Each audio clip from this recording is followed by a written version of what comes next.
Signore e signori, buon pomeriggio, benvenuti allo stadio Quaggia di Mogliano per il quinto turno del campionato di eccellenza di fronte FMCZ Rugby, Rovigo Delta e Mogliano. I tifosi in tribuna naturalmente. Parte Stefan e la mette dentro, primi 3 punti per la FMCZ Rugby Rovigo Delta. 2015-2016 parte Stefan Basson, centrale della posizione. Purtroppo non ha qualcosa di spettacolare. Mi tolgo il maglione, se poi Rovigo mi fa anche venire ulteriormente i brividi. E voilà! Questa prima fase. E nel secondo tempo sarà anche peggio per il Rovigo quando ci sarà il cambio di campo. Attenzione!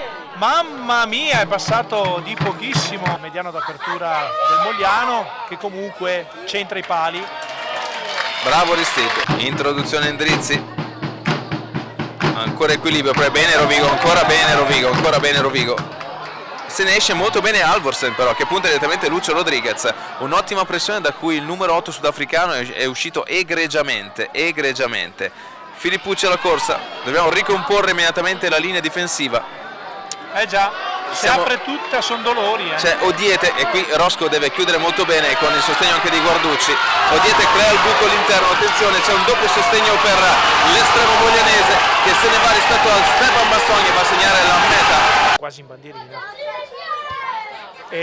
La mette. Bravo Barro. Contro il Mogliano, parte Stefan, piede destro. Una volée, nemmeno un calcio.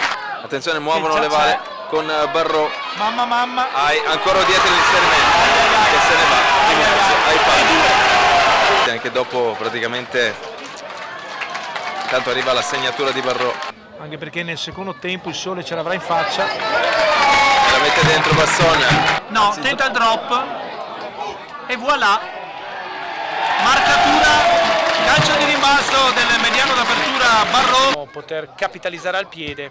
Troppo è stretto. Niente da fare, meglio per il Rovigo che sia andata così. Pepoli che andranno a rimpiazzare molto probabilmente Quaglio e Roberto. Tanto si alzano le urla. Se hai dei punti li devi fare, è molto semplice. Tanto Rinaldo Mantelli ovviamente cerca una marcatura pesante. Si fa Francesco. Ci proviamo con Francesco, non riusciamo in mezzo ai pali, sarebbe stato fondamentale. John, PJ, si prova PJ, braccato, tenuto forse alto, peccato, giochiamo ancora un vantaggio, giochiamo lì vicino che abbiamo la possibilità all'arco. Ci sono 3 giocatori del Rovigo, basta tirare fuori il pallone e estrarlo, ma interviene l'arbitro Vivarini. Bella! Forza da Leonardo. Bravo Leonardo. Giocatori stremati. Che partita, proviamo a giocare al largo, vediamo cosa succede. Gioca Enrico. Attenzione, sostegno. Peccato, qui c'era e adesso arriva un penalty. Un tenuto a terra da parte del giocatore Enrico Lucchi, tra l'altro un ex in forza al Mogliano fino all'anno scorso.